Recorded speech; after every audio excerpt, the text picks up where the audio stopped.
우리 아침에도 만났지만 또 점심 먹고 만나니까 또 인사하겠습니다. 반갑습니다. 사랑합니다. 계속 인사하면 인사할수록 더 가깝죠. 네. 아까 들어올 때는 뒤가 비어있는데 잠깐 또 기도 끝나고 나니까 또 많이 오셨네요. 네. 오늘 설교 제목이 뭐죠? 제목이 어렵죠? 저도 정하면서 이게 이렇게 어렵게 정해서 되겠는가라는 생각이 듭니다. 그 이 뜻을 좀 더 쉽게 설명하면 선교하자라는 말입니다. 우리 모두 선교하자. 우리 모두 선교하는 제자들이다 또는 선교하는 그리스도인이다 이런 뜻입니다. 선교적 존재. 말을 좀 어렵게 했습니다. 선교적 존재의 대표적인 분이 계셔요. 이렇게 말하면 당연히 우리가 예수님 이렇게 대답할 수 있죠. 그죠? 예수님이 선교적 존재의 대표적인 분입니다. 선교하는 분들 가운데 대표적인 분이 예수 그리스도시다라는 겁니다. 예전에 제가 한참 말씀을 여러 번 드렸는데 또 잊고 계실 것으로 생각하여서 묻습니다. 최초의 선교사를 우리는 예수 그리스도라고 말합니다. 그러면 선교사인 예수 그리스도를 보내신 분, 다시 말해서 선교사를 보내신 분은 누구죠? 하나님이시죠. 하나님은 선교사를 보내는 분입니다. 자, 그렇게 보냄을 받은 분이 예수 그리스도이시죠. 선교사, 최초의 선교사, 선교사의 모범인 예수 그리스도입니다. 어디로 선교사를 보내셨습니까? 하나님은 선교사인 예수 그리스도를 어디로 보내셨죠? 예? 세상에. 잘하시네요. 선교 현장이 이 세상이라는 거예요. 선교 현장, 그러니까 우리가 사는 이 세상, 여기에가 선교 현장이라는 겁니다. 그러니 예수님은 어디든 가셨죠. 또 예수님의 제자인 우리도 어디든 가야 되겠죠. 모든 곳이 다 선교 현장입니다. 선교 현장에 대해서 말해보면 우리는 그렇게 생각해요. 예전에는 선교사를 보내는 나라는 미국이고 선교사가 오는 나라는 한국, 일본, 중국 그리고 그랬는데, 또는 유럽은 선교사를 보내는 나라이고 저 아프리카, 아시아는 선교사가 오는 선교 현장이라고 생각하는데, 지금은 선교 현장이 따로 없습니다. 선교사가 가는 곳 보면 세계 어디든 가요. 심지어는 미국에도 선교사 파송해요. 들어보셨어요? 미국에 선교사 파송한다는 거. 우리 한국교회에서 미국에 선교사 파송해요. 어디서 활동할까요? 역시 경험이 많으신 장로님이. 미국의 아메리카 인디언들, 거기는 미국 사람 선교 안 받아요. 왜냐하면 자기들을 어렵게 만들었던 사람이라. 원래는 미국에 아메리카 인디언이 많이 살았어요. 그런데 유럽 사람이 들어와서 죽이고 쫓아내고 해서 지금은 그 인디언이 살고 있는 지역이 한정이 되어 있어요. 자기를 그렇게 죽이고 학살하고 그리고 일부 지역에만 몰아낸 미국 사람의 선교 복음을 듣겠어요? 안 듣지. 근데 우리 한국 선교사가 가면 환영을 합니다. 좋아해요. 그래서 미국에도 선교사를 보내요. 심지어는 영국에도 선교사를 보내요. 영국에는 왜 선교사를 보낼까요? 왜 거기가 선교 현장일까요? 영국에 많은 인도 사람이 있어요. 근데 인도는 옛날 영국의 식민지였잖아요. 그래서 인도 사람들이 많이 거기 가서 사는데, 식민지, 자기들을 다스렸던 사람들이 선교하는데 별로 호감이 없어요. 그런데 아시아에서 온 한국 사람이 선교하면 들어요. 그리고 심지어는 지금 영국 국민들 대다수가 종교가 없어요. 놀랄 일이죠. 대다수가 하나님을 믿지 않아요. 예수를 믿지 않아요. 그래서 영국에도 선교사가 필요해요. 프랑스에도 마찬가지고 독일에도 마찬가지예요. 그러니까 선교 현장이라는 것은 어디만 선교 현장이고 하는 데가 없어요. 세계 모든 지역에 다 선교 현장입니다. 그러면 하나님께서 선교사인 예수 그리스도를 선교 현장인 이 땅에 보내셨어요. 왜 보내셨을까요? 선교의 목적이 뭐죠? 왜 보내셨죠? 복음을 전파하여서 그 다음에 뭘 위해서 복음을 전파하죠? 구원하시기 위해서, 죄인들을 불러 의인으로 삼기 위해서, 그리고 사랑하시기 위해서. 요한복음 3장 16, 17장은 이거 제가 생각할 때 제가 이제 제 선교 신학이에요. 이 3장 16절 17절에는 선교의 모든 것이 담겨져 있어요. 선교를 보내시는 분 하나님, 선교사인 예수 그리스도를 선교 현장이 이 땅에 보내셨어요. 세상에 보내셨어요. 선교 목적 왜 보내셨는가? 구원하시기 위해서, 사랑하시기 위해서. 구원과 사랑은 같은 내용이에요. 사랑하기 때문에 구원하시는 거고, 구원의 가장 중심은 사랑이에요. 그래서 이것을 먼저 정리를 하고요, 그 다음에 이제 선교적 존재에 대해서 말씀을 드리도록 하겠습니다. 예수님이 선교적 존재예요. 아까 선교사로 오셨다고 하셨잖아요. 선교하는 분이세요. 선교하는 분을 선교적 존재라고 어렵게 말했는데 이제 예수님을 중심으로 얘기를 해보겠습니다. 올해 우리 교회의 표어가 예수를 본받자. 네 번째가 복음을 전하자.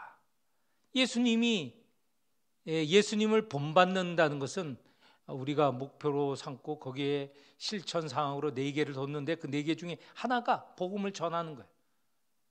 복음을 전할 때 우리가 예수를 닮아가는 거죠. 왜냐하면 예수님은 이 땅에 오셔서 선교사로서 복음을 전하신 분이에요.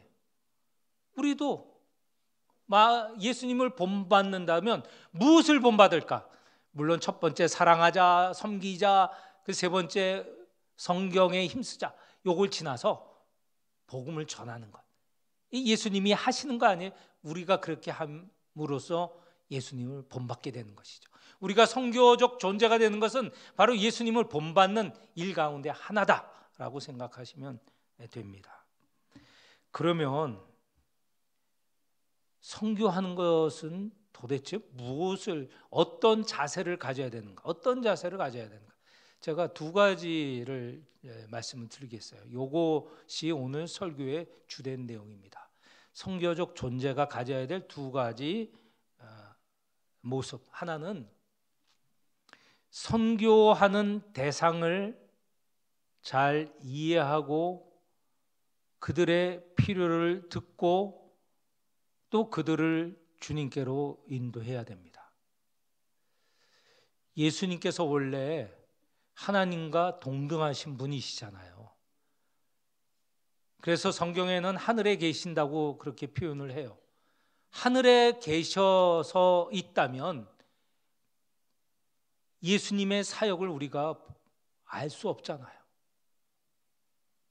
구약에서는 하나님께서 법을 통하여서, 계명을 통하여서 이스라엘을 당신의 백성으로 삼으시고 또 사랑하시고 하셨지만, 이스라엘이 하나님이 그렇게 계시하여서 사랑하시고 말씀하시는데 하나님의 의도를 깨닫지 못하는 거예요. 그래서 하나님께서 결정적으로 예수 그리스도를 보내시잖아요. 그 보내심으로 인하여서 우리가 하나님께서 우리를 향한 사랑이 무엇인지 직접 보게 되잖아요. 예수 그리스도란 분이 육신을 입고 우리 가운데 오셔서 우리가 보고 듣고 만지고 그렇게 하면서 그 예수 그리스도의 하신 일들을 알게 되었잖아요. 그러니까 우리에게 보내어 주셔서 우리 가운데 거하게 하셨습니다. 그래서 우리는 예수 그리스도와 함께 지낼 수 있었어요. 그래서 예수 그리스도의 하는 일들을 모든 온몸으로 보고 깨닫고 믿게 된 것이죠. 이게 선교사의 모습이에요. 선교사는 지금 SNS가 굉장히 발달해서 인터넷으로 무슨 스마트폰으로 다 전할 수 있지만 선교사가 지금도 선교 현장으로 가잖아요. 왜 선교 현장으로 가는가? 선교사의 삶을 통하여서 바로 선교가 무엇인지, 다시 말해서 복음이 무엇인지 보게 하는 거예요.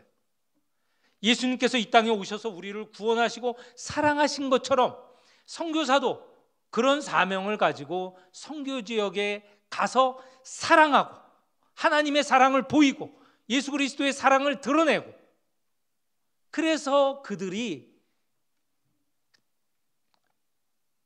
복음을 알고 믿게 하는 것이죠. 선교사가 그 현장에 가야 되는 겁니다. 하나님께서 하늘에서 나팔을 불고 하늘에서 소리를 내어서 깨닫게 하실 수도 있잖아요. 그런데 그 방법이 아니라 예수 그리스도께서 이 땅에 오셔서 우리 가운데 함께 하심으로 우리가 그 사랑, 그 구원의 사역을 직접 만나고 깨닫게 된다는 것이죠. 그래서 선교사들이 가야 됩니다. 선교사들이 현장에 가야 되는 것이죠. 제가 그 캄보디아 선교사였을 때 이렇게 선교 현장에 감으로 인하여서 갖게 된 효과, 그리고 잘못된 결과 두 가지를 한번 말씀을 드려보겠습니다. 선교사가 가면 처음에 하는 게 있습니다. 언어를 배워야 돼요. 언어를 배우는 목적도 그 사람들이 도대체 무슨 생각, 무슨 말을 하는가 알아야 되잖아요. 언어가 통하지 않으면 그 사람을 어떻게 잘 알겠어요? 겉의 모습은, 인상은 느낄 수 있지만 그 사람이 무슨 생각, 어떤 지금 요구를 하고 있는지 알 수가 없잖아요. 언어를 배워야 되거든요. 우리도 조 선교사 보내어서 2년, 최소 2년 넘게 3년 언어를 배우게 했어요. 다른 거 하지 말고 언어를 배우라. 그렇게 긴 시간, 그 시간을 주는 게 무슨 의미입니까? 잘 그 현장, 선교 현장을 이해하라는 거예요. 선교사가 선교 현장을 잘 이해하여야 예수 그리스도의 그 사랑과 구원 사역을 잘 전달할 수 있는 것이죠. 근데 저는 가면서부터 무척 일이 바빴어요. 왜냐하면 제가 이미 설립된 학교, 푸놈펜, 캄보디아 수도가 푸놈펜이거든. 기술학교 교장으로 가게 됐거든요. 그러니까 교장으로 가니까 저는 당장 학생을 가르치는 일보다는 학교를 운영하는 역할을 가지고 갔어요. 그런데 이제 막 시작되는 학교라 주로 만나는 사람이 정부 관리 애들이에요. 정부 관리 중에서도 그래도 국장 이상의 차관, 장관을 만나는 그런 위치거든요. 그러니까 가면서부터 일을 시작하는데 그게 굉장히 바빴어요. 그래서 캄보디아어를 2년, 3년을 배워야 되는데 배울 시간을 안 줬어요. 그래서 할 수 없이 영어로 소통을 할 수밖에 없죠. 영어로 소통을 하다 보니 제 입이 굳어졌어요. 캄보디아어를 배우질 못한 거예요.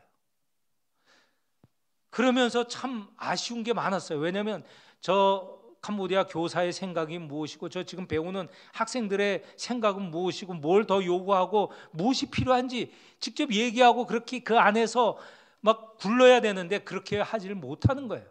저는 오히려 그 사람들보다 더 여유가 있는, 모든 것이 다 그 사람과 떨어져 있는 그런 지위에 있는 사람들과 만나니 한계가 있는 것이죠. 3년 한 텀이 됐어요. 그 다음에 또 다음 텀을 해야 되는데,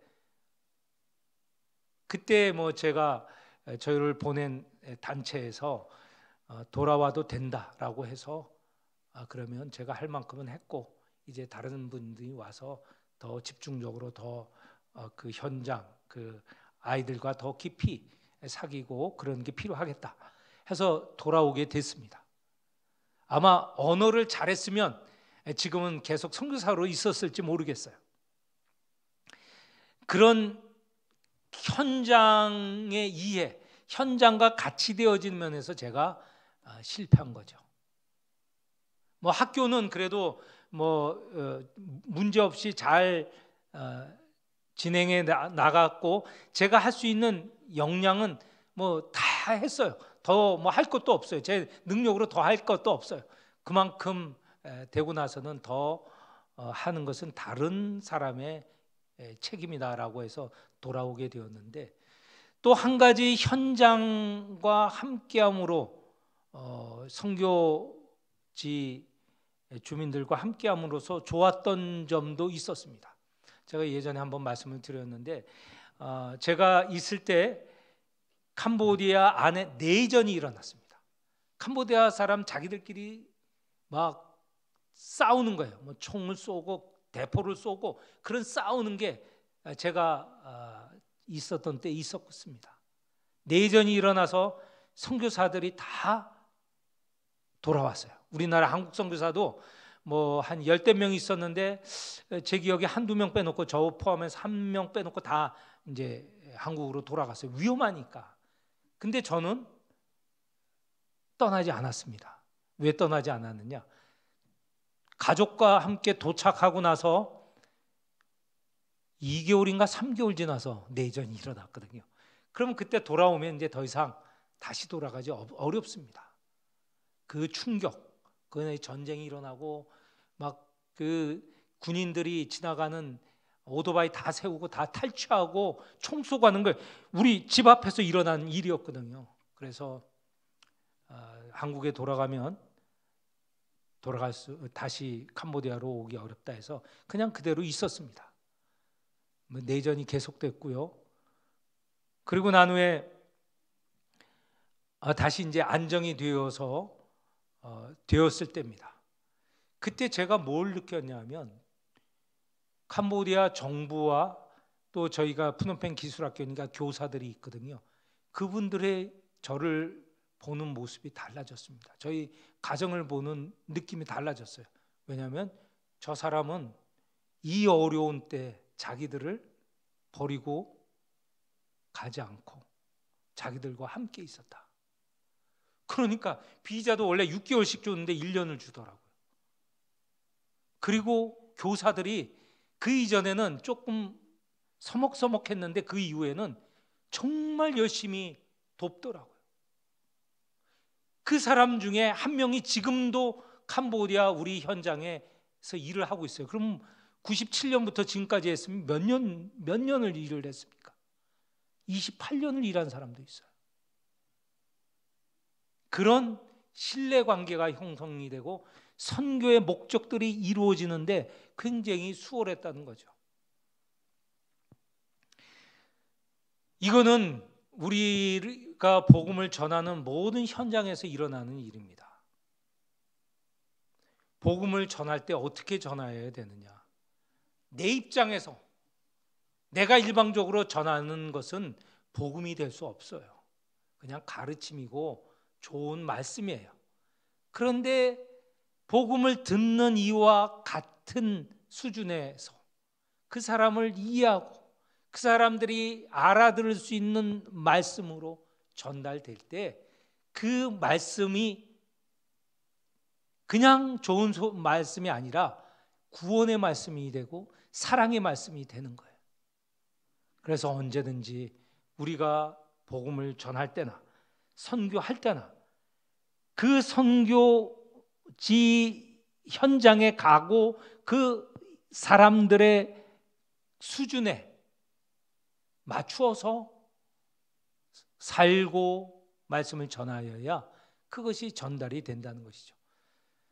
예수님이 모범적이라고 그러지 않았습니까? 다시 정리해 보면 하늘에서 이 땅에 내려오셔서 우리와 함께 하셨기 때문에 구원 사역이, 사랑의 사역이 이루어진 것이죠. 우리도 마찬가지입니다. 복음을 전하려고 합니까? 그 수준으로, 그 사람의 그 지금 현재 갖고 있는 생각, 그들의 필요, 그것을 맞춰야 됩니다. 그렇지 않으면 다 그냥 좋은 말씀이고 지나가는 말씀으로 될 겁니다. 두 번째는 선교적 존재는 말과 행동이 일치해야 됩니다. 선교사들 중에 말은 뻔질을 사람이 많아요.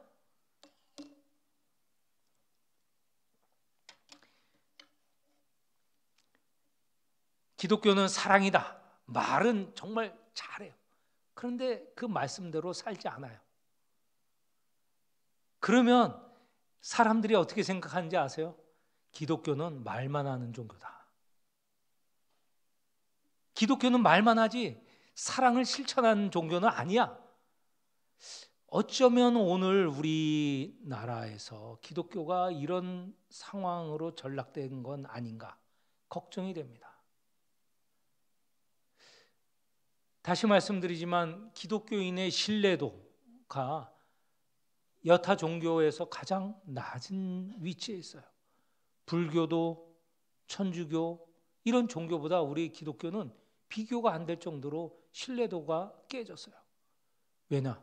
말은 잘하는데 그 말대로 살지 않으니까 신뢰할 수 없다는 거죠. 그런데 워낙 우리 주님은 말씀대로 사셨던 분이에요. 그분은 말과 행동이 딱 일치가 된 분이에요. 아니, 그분 말씀 자체가 행동이고 행동 자체는 바로 말씀에 증명이 된 거예요. 말씀으로 이미 선포된 내용이에요.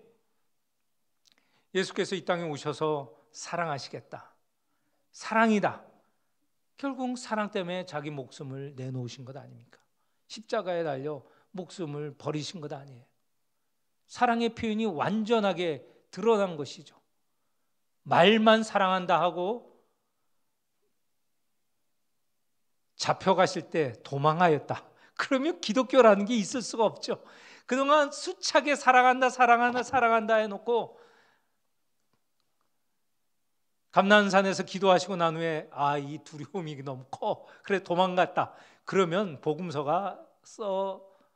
이 복음서가 있을 수가 없죠. 신약 성경이 있을 수가 없죠.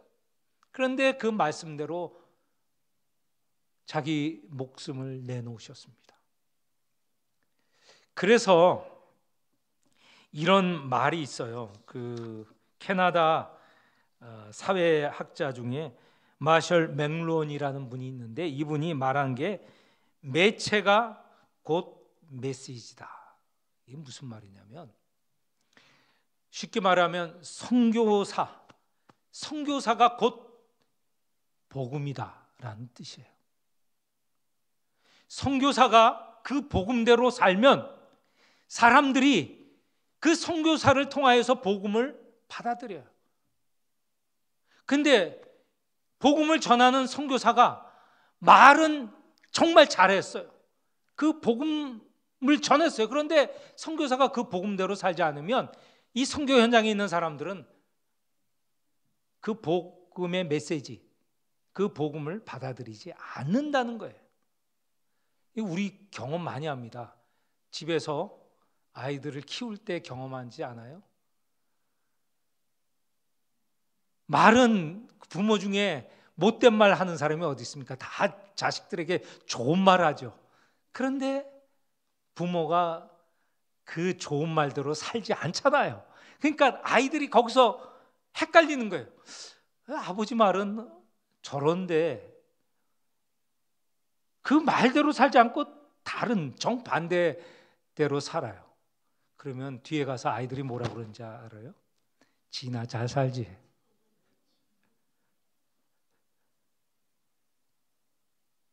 그게 문제입니다. 문제. 물론 부모가 잘 살아도 정말 어긋나는 아이들이 있어요. 그건 뭐 정말 어쩔 수 없어요. 그건. 그렇지만 일반적으로 말씀을 드리는 겁니다. 선교 현장에 선교사가 가는 이유 중에 하나는 선교사가 이 복음대로 사는 모습을 봐야 그 선교 현장에 있는 사람들이 복음은 저렇구나, 저런 사랑을 가지고 있고 저런 구원하는 힘이 있구나라고 깨닫게 되는 거죠. 그걸 말과 행동, 복음이 이런 삶과 행동이 일치한다는 것을 알려주기 위해서 선교사가 가는데, 그렇게 살지 못할 경우에는 오히려 역작용이 난다는 거죠. 우리도 지금 경험이 그렇습니다. 우리가 주변에 전도를 하지 않습니까? 전도를 하는데 우리가 말과 행동이 다르게 되면 그 전도는 성공할 수가 없죠. 우리가 지난 작년에 전도 초청 잔치를 했습니다. 우리가 계속 요구하는 게 그분들을 만나야 되고, 또 잠깐이라도 차를 마셔야 되고, 또 조금 길게 또 식사라도 같이 해야 되고, 이렇게 하는 과정에서 우리의 사랑 배후에 있는 그리스도의 사랑을 나누려고 하는 거예요. 그 사랑을 통해서 이 복음 대상자들이 저 사람들을 통해서 그리스도의 사랑, 배후에 있는 그리스도를 알게 하려고 하는 거죠. 조금이라도 더 그것을 전하려고 하는 그런 애씀인 것이죠. 앨런 크라이더라는 분이 있습니다. 그분이 쓴 책에 초기 교회와 인내의 발효라는 책이 있습니다. 이 책은 이런 내용을 담고 있어요. 초대 교회, 사도행전에 보면 초대 교회의 사도를 중심으로, 바울을 중심으로 해서 열심히 다니면서 복음을 전하는 것이 기록이 되어 있잖아요. 그런데 실질적으로는 초대 교회에서 그렇게 사도 바울과 같은 그런 활력적인 전도자가 사실은 많지 않았어요. 이 앨런 크라이더가 조사한 결론은, 초대 교회의 모습을 볼 때는 전도 활동의 기록이나 전도를 강조하는 설교가 거의 없답니다. 우리 사도행전에는 많지만 그렇지 않는 다른 교회 또 믿는 이들의 남긴 글에서 보면 전도에 그런 열중하거나 아니면 복음적인 설교, 그러니까 전도하는 설교, 그런 내용이 별로 없다는 거예요. 그런데도 초대교회가 엄청나게 이 부흥을 했거든요. 도대체 원인이 뭔가? 우리는 말로 전해야 되고 사람을 교회로 데려와서 이렇게 전도 설교를 해야 사람이 바뀔 줄 알았는데, 근데 초대교회는 그런 거 없이도 부흥이 있었다는 거예요. 왜 그러는가? 그리스도인들은 그 말씀대로 살았기 때문에, 그 삶이 전도의 힘이 되었다는 것이죠. 말과 행동이 일치가 되었다는 거예요. 말씀대로 살았기 때문에 전도가 되었다는 겁니다. 예수께서 이렇게 말씀하셨어요. 너희는 빛과 소금이다. 소금과 빛이다. 소금과 빛으로서 이것을 어떻게 돌려서 다시 말씀을 하냐면 착한 행실이라고 말씀을 합니다. 너희 착한 행실을 보고 하늘에 계신 너희 아버지께 영광을 돌리게 하라. 누가? 그들로, 믿지 않는 이들, 예수를 믿는 그리스도인 주변에 있는 그들이 착한 행실, 소금이라는, 빛이라는 그런 역할, 그것을 함으로 하나님께 영광을 돌리게 하라. 착한 행실을 통하여서 초대교회에는 이런 복음의 놀라운 결과, 부흥이 있었다는 이야기입니다. 물론 그렇다고 복음을 전하는 말 하지 말라는 뜻이 아니에요. 가만히 우리는 그 말씀대로 살겠다 이렇게 하면 안 되고, 말씀과 말씀에 따른 그 삶이 있어야 되는 것이죠. 그게 같이 나갈 때 선교가 된다는 것입니다. 우리가 함께 읽은 책이 있어요. 재작년에 읽은 책인가요? 예수라면 어떻게 할까? 예수라면 어떻게 할까? 우리가 책을 읽고 감동을 많이 받았습니다. 거기에 이 책을 한마디로 말하면 예수처럼 사는 삶이에요. 그럴 때 세상이, 사회가 변화된다는 이야기입니다. 조금 전에 말했던 앨런 크라이더의 말대로 말로 전한 것 같지 않은데 부흥이 일어난 것처럼 우리가 예수처럼 살게 되면 주변이 바뀌게 된다는 거예요. 그것이 빛과 소금의 역할이라는 것입니다. 말씀을 맺도록 하겠습니다. 우리 모두는 선교적 존재가 되어야 합니다. 선교적 존재의 모범이신 예수 그리스도를 닮아가야 되는 것이죠. 예수 그리스도는 이 선교 현장에 오신 하나님이세요. 하나님 그 신분을 포기하시고 이 땅에 오셨어요. 우리도 그처럼 선교 현장, 전도 현장으로 나아가야 하겠습니다. 나아갈 때 이건 또 많은 설명이 필요하지만 어떻게 나아가느냐? 예수처럼 겸손하게 종의 자세로 자기 십자가를 지고 나아가야 되겠죠. 그리고는 말과 행동이 일치가 되어야 합니다. 복음을 전하는 우리가 복음의 메시지가 되는 거예요. 우리가 말과 달리 살게 되면 사람들이 우리를 믿지 않아요. 신뢰하지 않아요. 복음을 받아들이지 않습니다. 이렇게 선교 현장, 전도 현장으로 나아가 말이 삶으로 드러나는 그런 선교적 존재가 되시기를 축원합니다. 기도하겠습니다. 하나님 아버지, 우리는 모두 세상에 보내어진 선교적 존재입니다. 선교 현장에서 겸손함으로, 나를 비움으로, 또 십자가를 짐으로 감당하게 하여 주옵소서. 우리의 말, 전하는 복음과 우리의 생활이 일치가 되게 하여 주옵소서. 그리하여서 우리 자신이 복음의 메시지가 되게 하여 주옵소서. 우리 삶을 보고 사람들이 그리스도를, 하나님의 사랑을 깨닫게 하여 주옵소서. 하나님, 다시 한번 우리를 돌아보게 하여 주옵소서. 예수님 이름으로 기도합니다.